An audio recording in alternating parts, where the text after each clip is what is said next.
Gimana caranya supaya kalau misalkan kita ngomong itu lancar, kosakata yang dikeluarkan dari isi kepala itu bisa kayak banyak gitu, kayak orang-orang pada umumnya.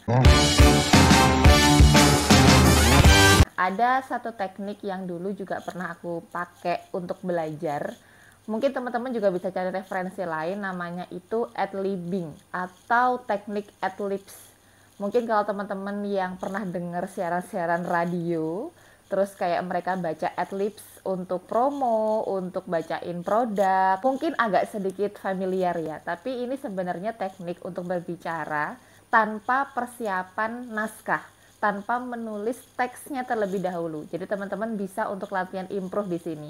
Mungkin di awal-awal kayak bingung ya, aduh terus apa gitu kan ya. Kita bisa pakai media, benda, terus mungkin ruangan, atau suatu apa ya, alat atau mungkin perlengkapan yang sering kita bawa, itu juga nggak apa-apa. Nanti kita akan juga ada contoh sedikit supaya teman-teman juga agak lebih jelas.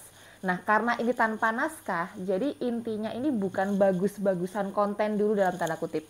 Yang penting teman-teman itu mencoba untuk ngomong aja dulu. Itu yang pertama ya. Nah, kemudian karena improvisasi, kalian coba kasih selang waktu. Jadi misal kita mau ngomongin A gitu ya. Kita pasang stopwatch gitu misalkan. 1 menit dulu deh. Kebanyakan. 30 detik dulu deh. Ngomong 30 detik dengan benda A tadi. Udah lulus, udah coba tambah durasi waktunya dengan benda yang masih sama, benda atau topik atau objek yang sama juga. 30 detik ya, nambah 60 detik. Oke, lulus, tambah lagi 1 menit 30 detik. Boleh. Nanti tambah lagi 2 menit, nanti tambah lagi 5 menit. Bahkan teman-teman bisa mencoba dengan objek yang sama, topik yang sama tadi, yang si A tadi, dengan durasinya lebih panjang, misalkan 1 jam. Cuman ngomongin satu benda yang sama, gitu ya. Terus ngomongin gimana Mbak? Kita cari benda dulu yang di sini. Aku ada ini sama ini.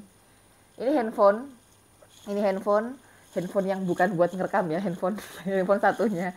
Terus di sini ada kayak bedak tabur, mungkin handphone dulu kali ya. Nah, di handphone ini ya, kita objeknya ini nih, kita mau ngomong selama misalkan 30 detik. Teman-teman bisa mulai dengan sesuatu yang kalian lihat dulu. Ya, kita mendeskripsikan ini. Sebenarnya boleh juga dengan teknik menyusun materi yang di episode-episode sebelumnya, yaitu 5W plus 1H.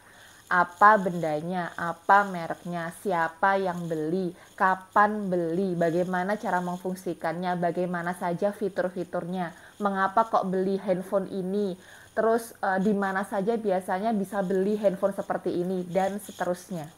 Ya, bisa juga seperti itu. Tetapi khusus untuk benda, untuk sesuatu yang bisa kita pegang gitu ya, bisa kita lihat, bahkan mungkin bisa kita rasakan, kita bisa mulai dari hal-hal yang berbau fisik dulu, yang visible dulu. Misalkan warnanya, bentuknya, karena ini bisa aku pegang ya, mungkin beratnya, mungkin enak enggaknya masuk kantong. Terus mungkin kalau ini bisa aku coba-coba, fiturnya apa aja, kelebihannya apa aja, biasanya dipakai untuk apa aja, karena ini memang handphoneku begitu kan ya. Ini teman-teman bisa nih, contohnya seperti ini. Halo, saya Bella. Saya mau bercerita tentang handphone baru saya. Ini mereknya Samsung. Saya membelinya sekitar akhir tahun lalu dan belinya ini pakai nyicil. Jadi sekarang masih proses cicil, belum lunas. Ini handphone kesayangan karena bisa dipakai untuk ngonten, kemudian bisa untuk mendokumentasikan momen bahagia. Kalau misalkan mengerjakan tugas dimanapun, saya juga bisa menggunakan ini untuk mencari literatur, jurnal, publikasi, dan lain-lain. Dan karena saya juga memiliki online shop, ini juga bisa membantu admin saya untuk koordinasi secara jarak jauh. Jadi saya nggak harus on the spot di lokasinya, jadi bisa untuk monitoring lewat handphone ini. Mungkin itu aja cerita singkatnya. Terima kasih dan sampai jumpa. Nah, tadi itu contohnya ya, itu tadi misal beberapa detik aja, nggak lama sih, kan namanya juga latihan, dan video untuk AVC memang nggak lebih dari 10 menit. Jadi contohnya seperti itu, sama sekali aku nggak ada naskah, Mungkin kalau yang misalkan yang ngomong Mbak Bella, kan Mbak Bella udah biasa ngomong gitu kan ya. Tapi ya dulu awal-awal belajar juga sama seperti itu. Latihannya improvisasi dulu. Nggak peduli ae, nggak peduli ngomongnya itu kayak bulet gitu.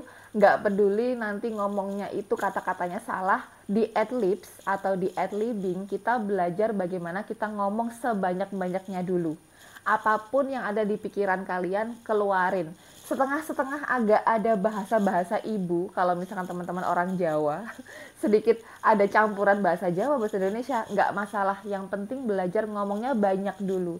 Jangan terlalu mikirin, aduh ngomongku salah, ngomongku nggak berbobot, jangan aduh-aduh dulu gitu kan ya. Namanya belajar tuh bertahap, ada fasenya. Nah, di adlibs, di adlibbing, ya di teknik adlibbing ini kita fokusnya belajar untuk improve supaya ngomongnya itu banyak dulu. Mencoba ngomong, mengeluarkan dari apapun yang ada di isi kepala kita. Gitu ya. Dicoba dulu, kalau misalkan ada pertanyaan boleh tulis di kolom komentar, atau misalkan teman-teman yang ikut kelas reguler atau private atau uji kompetensi, nanti kita juga bisa bahas lebih lanjut di kelas.